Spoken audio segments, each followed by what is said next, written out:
கோர்ட்ல ஜட்ஜு முன்னாடி தங்கமயிலோட அம்மா கொஞ்சம் கூட வெக்கமே இல்லாம அவங்க மேல இருந்த தப்பு எல்லாத்தையுமே மறைச்சிட்டு தப்பு செஞ்சவங்க முழுக்க முழுக்க பாண்டியனோட குடும்பத்துல இருக்கவங்க தான்னும், அதே சமயத்துல என் பொண்ணுக்கு நான் கஷ்டப்பட்டு நகையெல்லாம் போட்டு கல்யாணம் பண்ணி வச்சேன்.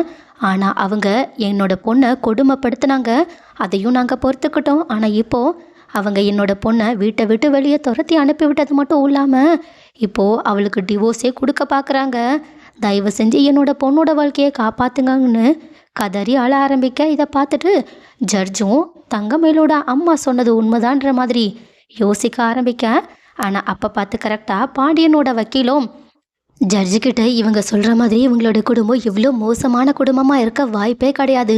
அதுக்கான ஆதாரமாக நாங்கள் 2 பேரை சாட்சியாக கூப்பிட நினைக்கிறோன்னு இந்த மாதிரி முத்துவேலியும் சக்திவேலியும் கூண்டலை நிறுத்தி பாண்டியனோட குடும்பத்தை பற்றி விசாரிக்க அவங்க 2 பேருமே கொஞ்சம் கூட யாருமே எதிர்பார்க்காதபடி பாண்டியனோட குடும்பம் இப்படி செய்ய வாய்ப்பே கிடையாதுன்னு அவங்களுக்கு சப்போர்ட் பண்ணி பேசுகிறாங்க.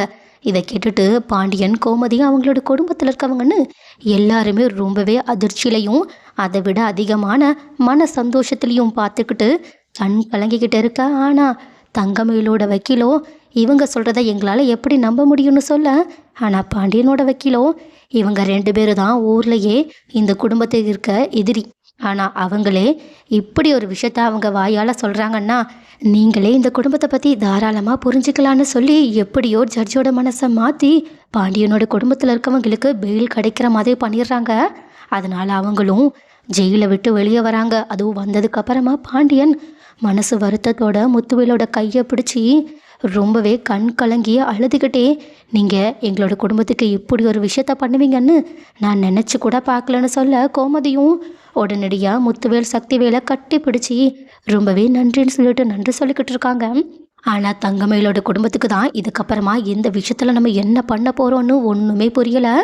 ஸோ கைஸ், தங்கமயிலோட குடும்பம் தான் தப்பு பண்ணியிருக்குன்றத கூடிய சீக்கிரம் பாண்டியனோட குடும்பத்தில் இருக்கவங்க நிரூபித்து எப்படியாவது அவங்க பண்ண தப்புக்கான தண்டனையை கொடுக்கணும். அதே நேரத்தில் யாருமே கொஞ்சம் கூட எதிர்பார்க்காதபடி முத்துவேலும் சக்திவேலும் இப்படி ஒரு சாட்சியை சொல்லியிருக்காங்க. ஸோ ஒருவேளை அவங்க மேலே இருந்த பகை எல்லாத்தையுமே மறந்துட்டாங்களா?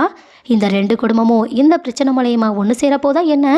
நீங்கள் என்ன நினைக்கிறீங்கன்றத கமெண்ட்டில் சொல்லுங்கள்.